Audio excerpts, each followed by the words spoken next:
issued a report stating that some U.S. venture capital firms invested $3 billion into critical tech companies in China, some with ties to PLA and involved in genocide.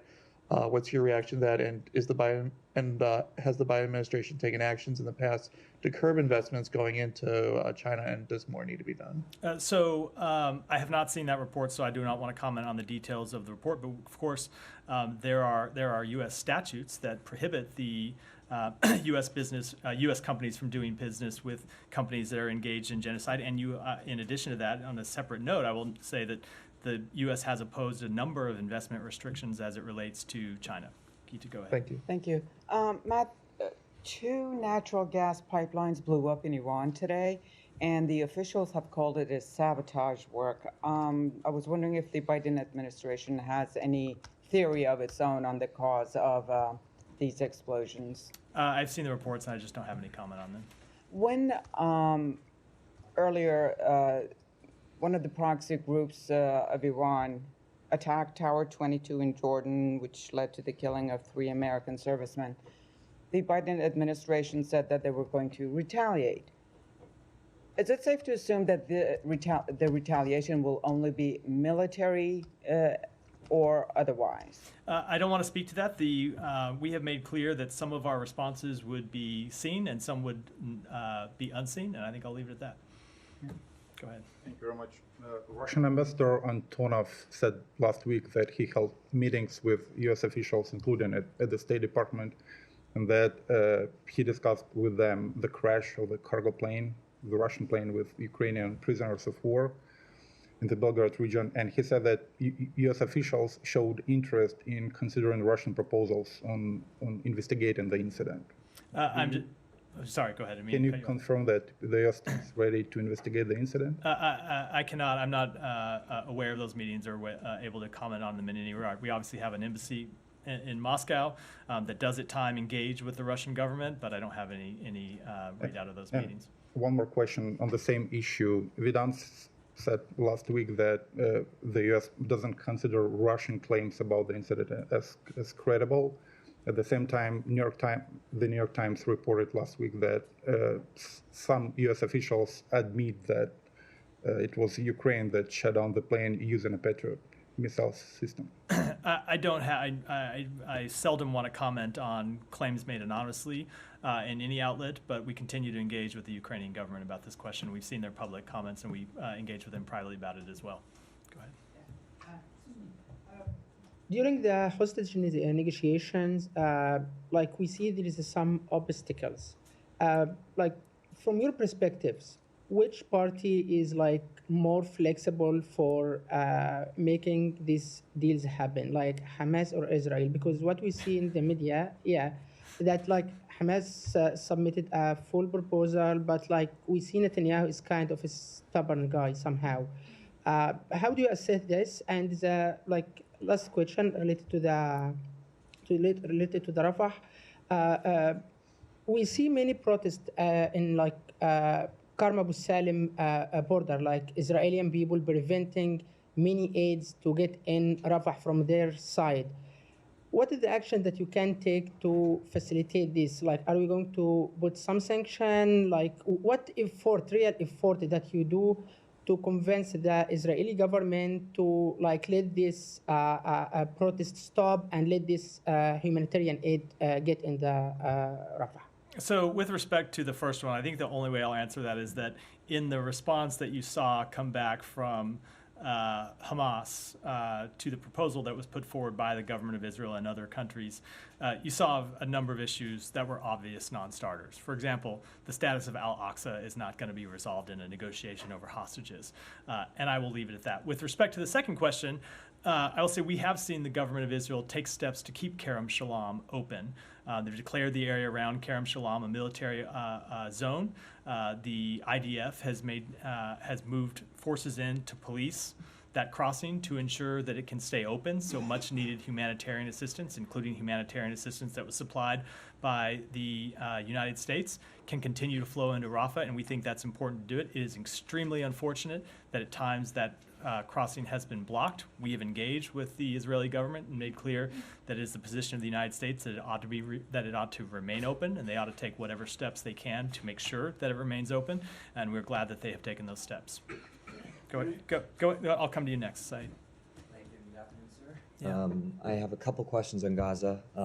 It's been over 2 weeks since Israeli forces attacked Hinds' family, killing her aunt, uncle, and cousins, leaving her trapped alone in her vehicle.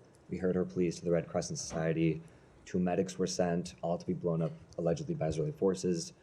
I wanted to ask about the status of the inquiry into this, just because it seems if the Israeli government, which seemingly does have a pretty sophisticated operation, is prioritizing this, they don't already know which soldiers to interview, for instance. They have Red Crescent calls, timestamps, the location of the Red Crescent staff to, question and rely on. Plenty of material to figure out who exactly to inquire with and to figure out who to hold accountable. So I want to first ask about the status of this investigation. Sure. So I think that question is appropriately directed to the government of Israel. I will say on behalf of the United States, we have made clear to them that we want that incident to be investigated. They have told us they are investigating it.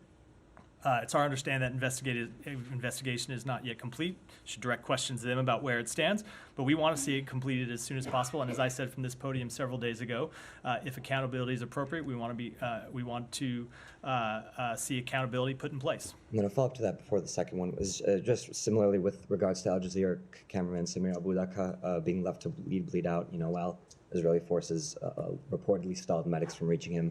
I know that previously you have said there's investigations into that. Is there any updates on? I don't have any update on that. Again, we press the government of Israel on these matters, and at times I'm able to comment on specific incidents from here where we've gotten answers, but ultimately those are questions better directed to the government of Israel. Thank you. Okay, and then the last question. As you said repeatedly, the U.S. chose to be cautious as it suspended funding to UNRWA for allegations that 12 of its 30,000-person staff, may have been involved in the atrocities on October 7th.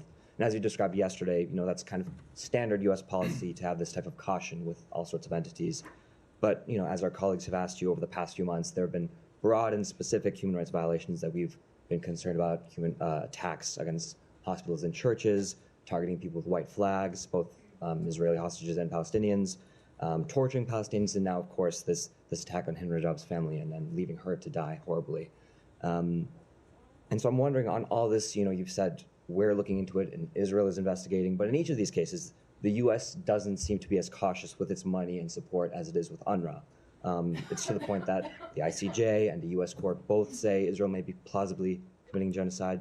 Still, U.S. money is coming, while the U.S. shut off UNRWA funding immediately. So I'm just wondering if you could explain that sort of difference. Let me say there is, I think, a false equivalency embedded in that question between members of a terrorist organization who went out and intentionally killed innocent civilians. Right, that is the difference. When you have members of Hamas who participated in October 7th, according to the allegations made by the government of Israel, that I should say UNRWA itself found credible.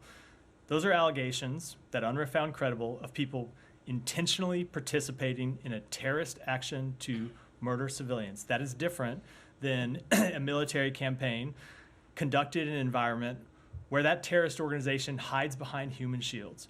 And so we will continue to engage with the government of Israel about how to minimize civilian casualties. There have been far too many over the course of this campaign, and how to prevent civilians from being killed. But I think they are very different matters for the reasons I just articulated. Said, go ahead.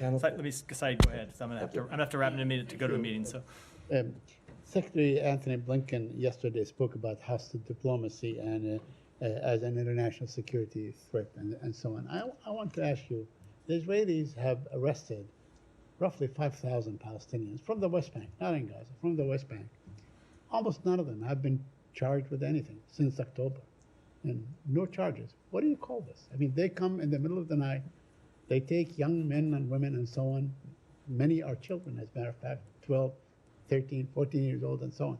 Isn't this really something that a government in this case, leveraging the taking of people, incarcerating them without any charges, or maybe a future kind of a bargaining? So I'll say two things about that. Number one, that we want to see due process for those individuals, as we want to see for anyone. And number in this room, that the words of the United States matter. But despite this, Prime Minister of Kosovo, Albin Kurti, has not been responding to the words, as you're aware, of the United States to suspend his decisions, unilateral decisions, immediately. You had even James O'Brien going on the record yesterday, sending a message to Kosovo, this is happening. So besides the words, what other tools do you intend to use next to compel Kurti to stop with his unilateral actions, given that at the end of the day, this is a question that concerns the U.S. taxpayer? So I'll say that we will continue to engage in diplomacy to resolve this matter, and we want both sides to return to the EU facilitated dialogue. And beyond that, I don't want to preview any specific steps from here. And can you just say about Sean? I'm going to only because I have to wrap. And I said, Sean, I'd go Albania to. is tomorrow. What's that? Albania is tomorrow. I just want to ask, if Secretary Blinken in Albania is going to talk to Prime Minister Edi Rama about Kosovo issues. So let me just say, to compel him to reason with her. Whatever the secretary is going to say to the prime minister, I think I'll wait and let him say it privately to them. He does have a press conference in Albania afterwards where he'll talk about that meeting. So please tune into that. Sean, go ahead, and then I do. Follow up on a statement that you had earlier on the elections in Indonesia. Yeah. I know it's quite general. I know in line with what we said about Pakistan, you're not getting ahead of who is taking power. But Subianto has claimed a victory in this. Of course, as you know, until recently, he was barred from entering the United States on human rights grounds. I mean, that's been resolved since. But do you think that there's any lingering issue on human rights regarding a Subianto presidency? So you're right. We did say we would wait for the results to come in. It does appear that he's received the most votes, but I don't want to get ahead of the process that still needs to unfold, the official process in Indonesia. We are committed to the comprehensive strategic partnership with Indonesia that we have had, and of course our 75-year diplomatic relationship with Indonesia, and we are prepared to work with whoever the Indonesian people choose as their democratically elected leader, whether it's Subianto or as it appears to be President Subianto. Just very quickly, Yeah. The other statement that you had on the call with the Algerian foreign minister, do you know if there was discussion about the Security Council resolution that the Algerians are putting forward about a ceasefire? Did the secretary say it's not a good idea or some other message? I don't want to get into the private conversation other than what we already included in the readout. With that, sorry for the quick wrap, but I do have to go, so we'll wrap for today. Thanks, everyone.